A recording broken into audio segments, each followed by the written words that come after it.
성령을 따라 행하는 것은 그리스도인들의 신앙생활의 핵심입니다. 성령을 따라 행하는 것은 선택의 여지가 있는 것이 아니고 하나님의 명령이고 신앙생활의 핵심입니다. 내 생각 내 뜻 내 마음대로 살 것이냐 아니면 성령을 따라 행할 것이냐. 오순절 성령 충만한 이후에 제자들은 분명히 변화되었습니다. 두려워하던 그들이 담대해졌고요, 사람을 피하던 그들이 사람 앞에 당당하게 서게 됩니다. 오순절 성령 충만 이후에 제자들의 삶은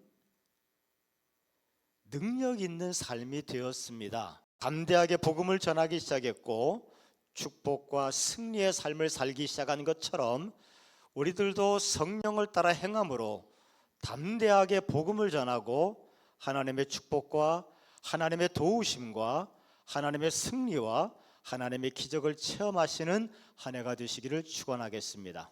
성령님은 누구신가? 성령님은 하나님이십니다.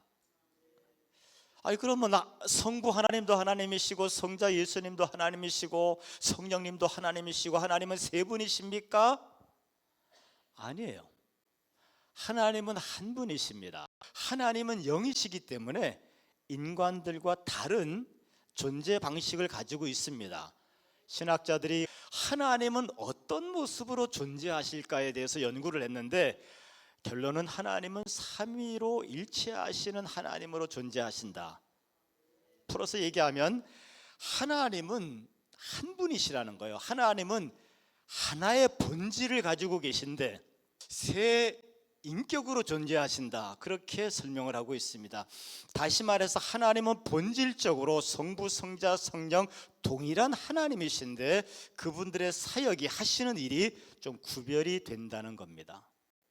성부 하나님의 사역은 우리들을 구원하기로 계획하시고 독생자의 생명까지 희생적으로 내어주시는 사랑하시는 하나님. 하나님은 사랑의 사역을 하시고요, 예수님은 이 땅에 육신을 입고 오셔서 우리의 모든 죄를 대신 짊어지시고 나 대신 죽어 주심으로 우리가 값없이 구원 얻게 하시는 은혜의 사역을 하십니다. 성령님은 내 안에 들어오셔서 내가 믿음의 삶을 살아갈 수 있도록 내 안에서 교통하시는 하나님이십니다. 코이노니아죠. 성령님은 하나님과 본질 같으시기 때문에 하나님의 권위와 능력을 가지고 그 거룩함을 가지고 말 밥통보다 더러운 내 안에 들어오셔서 내가 하나님과 친밀하게 교제하게 하고 성도들과 친밀하게 교제하게 하고 또 내가 믿음이라고 하는 새로운 삶, 신앙이라고 하는 새로운 삶, 이 땅의 그리스도인으로서의 새로운 삶을, 거룩한 삶을 살아갈 수 있도록 내 안에서 나를 도와주시고 나를 변호하시고 내게 힘을 주시는, 능력 주시는 하나님이 성령 하나님이시죠.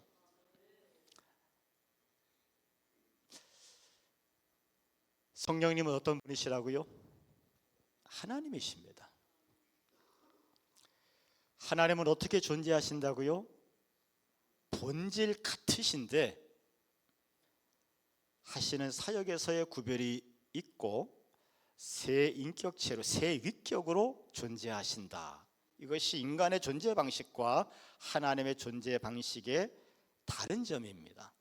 파라클레이토스의 단어적 의미는 돕는 자다, 위로하는 자다, 변호하는 자다, 중보자다, 이런 의미를 가지고 있습니다. 다시 말해서 성령님은 우리 안에 들어오셔서 나를 도우시고 나를 위로하시고 나를 변호하시고 나의 연약함을 중보하며 기도하시는 분이시다. 여기서 변호한다는 의미를 다시 한번 깊게 들어가 보면 우리는 죄를 지었기 때문에 심판을 받고 지옥불에 던져져야 됩니다마는 예수 그리스도의 복음으로 말미암아 죄와 정죄함으로부터 우리를 변호해 주시는 하나님이시라는 뜻이고요. 사단의 참소, 니까짓 게 무슨 목사고 니까짓 게 무슨 장로고 니까짓 게 무슨 너 하는 꼴을 봐라 라고 계속해서 사단은 우리를 참소하지만 성령님은 내 안에서 지금은 아직 부족한 게 있고 또 이런 연약함과 고질적인 부분이 있다 할지라도 하나님이 세우신 사람이라고 내 안에서 사단의 참소로부터 우리를 변호해 주시는 분이 성령 하나님이신 줄로 믿습니다. 우리가 아직 믿음이 약할 때 성령 하나님은 누가 참소하든지 간에 우리를 유모가 아이를 품듯이 품으면서 아직은 믿음이 약하고 아직은 이해하는 것이, 아직은 결정하는 것이 굳센 믿음이 아닐지라도 내가 품고 기르고 있으니 언젠가는 장성한 믿음이 될 것이라고 참소로부터 우리를 변호해 주시는 하나님이신 줄로 믿습니다. 성령님은 하나님의 거룩하신 모습과 권능을 가지시고 내 안에 내주하십니다. 그리고 사랑하는 성도들을 끝까지 도우시고 보호하시고 어찌하든지 육체를 따라 썩어져가는 삶이 아니고 믿음의 삶, 은혜의 삶, 성령을 따라 거룩한 삶을 살 수 있도록 도우시는 분이 파라클레이토스. 무엇보다 성령님은 오늘 본문의 말씀처럼 우리를 새롭게 하십니다. 본문을 다시 한번 읽고 오늘 본문에 대한 해설로 마칠 텐데요. 본문을 같이 읽습니다. 시작. 그런즉 누구든지 그리스도 안에 있으면 새로운 피조물이라 이전 것은 지나갔으니 보라 새 것이 되었도다. 본문에서 우리는 성령께서는 우리를 세 가지로 새롭게 하십니다. 그리스도 안에 있게 하시고, 그전에는 그리스도 밖에 있었잖아요. 그리스도 안에 있다고 하는 뜻은 죄에서 해방되었다는 얘기고 하나님과 연합되었다는 얘기고 하나님의 자녀가 되었다는 얘기입니다. 그리스도 안에 있다고 하는 것은 죄에서 해방이 되었고 하나님의 가족이 되었고 하나님과 연합이 되었고 하나님의 자녀가 되었다. 다시 말해서 우리의 신분이 마귀 자식이 아닌 하나님의 자식이 되었다는 것이 그리스도 안에 있다. 이것이 성령께서 역사하셔서 죄로부터 해방하여서 우리를 하나님의 자녀 삼으신 신분의 새로운 변화인 줄로 믿습니다. 그리스도 안에 있다, 하나님의 자녀 됐다는 얘기예요. 두 번째로 새로운 피조물이다. 새로운 피조물이라고 하는 것은 거듭났다는 것입니다. 더 이상 옛사람이 아니고 새사람이 되었다고 하는 것입니다. 더 이상은 자기중심적으로 살아가는 육체의 삶이 아니고 하나님 중심의 은혜의 삶, 믿음의 삶이 되었다는 겁니다. 다시 말해서 하나님 없이 존재하던 자가 하나님과 더불어 함께 존재하는 자가 되었다. 본질적인 변화를 얘기하는 겁니다. 가나 혼인잔치에서 하나님께서 베푸신 첫 번째 이적은 물이 변해서 포도주가 되는 겁니다. 본질적인 변화를 얘기하는 거예요. 예수 그리스도의 복음으로 말미암아 성령의 역사로 말미암아 이제 복음을 믿는 자들은 본질적인 변화의 역사를 체험하게 될 것이다. 물이 변해서 포도주가 되는 것처럼. 그래서 더 이상은 자기 중심의 삶을 살지 않고 하나님 중심의 삶을 살며 더 이상은 옛사람대로 살지 않고 새사람으로 살며 더 이상 어둠의 자식으로 살지 않고 빛의 삶을 살아가게 되어진다. 실패와 낙심의 삶이 아닌 승리와 찬송의 삶을 살게 될 것이다. 본질적인 변화, 새로운 피조물이라고 하는 것은 하나님께서 복음 안에서 우리를 새롭게 새로 만드셨다는 거예요. 다르게 만드셨다는 겁니다. 육체대로 살면 반드시 죽을 것이로되 그 육체대로 되는 삶을 패하고 영으로서 육체 행실을 죽이면 살리라. 영을 따라가는 삶, 성령을 따라가는 삶. 그래서 죽는 삶이 아니고 사는 삶으로 우리의 삶을 본질적으로 바꾸셨다는 거예요. 본질이 바뀌었어요. 더 이상은 육체대로 살면서 죽는 삶이 아니고 영으로서 육체 행실을 죽임으로 사는 삶으로 물이 변해서 포도주가 된 것처럼 우리의 삶의 본질이 변화된 것을 믿으시기를 축원하겠습니다. 세 번째로 새 것이 되었다고 하는 것은 우리의 삶이 변화된다는 것을 얘기합니다. 근데 이 삶의 변화는 또 설명할 수 없을 만큼 수없이 많은 변화가 있습니다. 내가 이 삶의 그러니까 지금 말씀드린 신분의 변화와 본질의 변화는 복음을 믿는 순간 단회적으로 그 즉시 되어지는 부분들이고요. 성령께서 우리를 새롭게 하시는 삶의 변화는 우리가 성령을 따라서 신앙생활을 할 때 계속해서 성화되고 성장하고 변화되는 모습이에요. 그래서 성령을 따라 행하는 것이 우리 신앙생활의 선택이 아니고 명령이고 핵심인 겁니다. 신분과 본질이 변화된 것을 믿으시기를 축원하고 이제는 삶의 변화를 위해서 전심으로 달려가는 한 해가 되시기를 축원하겠습니다. 많은 내용 가운데 삶에 어떤 변화들이 주어지는가?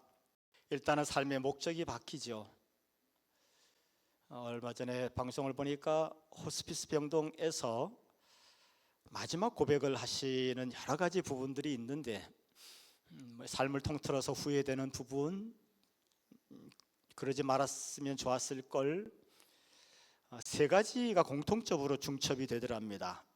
하고 싶은 거 해보면서 살 걸, 다른 사람 보고 척지지 않고 살 걸, 많이 베풀면서 살 걸.